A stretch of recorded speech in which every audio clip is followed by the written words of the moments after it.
ఎవరి జాతక చక్రం అయినా రాహు 5వ స్థానంలో ఉంటే వాళ్ళకి చాలా తొందరగా రిలేషన్షిప్లోకి వెళ్ళిపోవడం, తొందరగా బయటకు వచ్చేయడం జరుగుతూ ఉంటుందన్నమాట. వీళ్ళకి ఒక 10+ లవ్ స్టోరీస్, కొంతమంది అంటే సోషల్ సర్కిల్లో ఉండే వాళ్ళకి మాత్రం ఎక్కువ లవ్ స్టోరీస్ ఉంటాయి.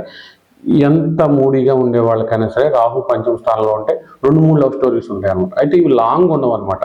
చాలా క్విక్గా స్టార్ట్ అవ్వడం, క్విక్గా డై అయిపోవడం అనమాట. తొందరగా ఆగిపోతాయి అనమాట. చాలా వరకు రాహు పంచమ స్థానంలో ఉన్న వాళ్ళు లవ్ మ్యారేజ్ చేసుకునే అవకాశం కూడా ఉంటుంది. ఒక లవ్ మ్యారేజ్ చేసుకున్నా చేసుకోకపోయినా వీళ్ళకి వచ్చే భర్త కానీ భార్య కానీ చాలా డామినేటింగ్ అనమాట. అంటే వీళ్ళని ఫుల్గా కంట్రోల్ చేస్తారు. వాళ్ళని వీళ్ళు ఎంత కంట్రోల్ చేద్దామన్నా, వాళ్ళని ఎలాగోలా మార్చుకుందామన్నా అస్సలు కుదరదు అనమాట. ఎప్పుడు కూడా కిచులాడుకోవడం, వాళ్ళ వల్ల ఎప్పుడు రాహు 5th హౌస్లో ఉన్న వాళ్ళు సఫర్ అవడం అనేది ఎక్కువగా జరుగుతూ ఉంటుందన్నమాట.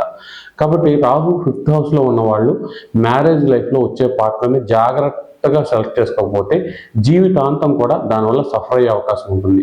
అలాగే రాహు 5th హౌస్లో ఉన్న వాళ్ళకి షేర్ మార్కెట్ అంటే క్విక్గా మనీ రావాలి, గ్యాంబ్లింగ్ వీటి మీద బాగా ఇంట్రెస్ట్ ఉంటుంది. అయితే అది సక్సెస్ అవ్వడమా నష్టపోవడం అనేది చాలా వరకు రాహు బలాన్ని బట్టి ఉంటుంది. అయితే రాహు కనుక శుభగ్రహాలు గురువు, శుక్రుడు, చంద్రుడు వీళ్ళ స్థానాల్లో ఉంటే బాగుంటుంది.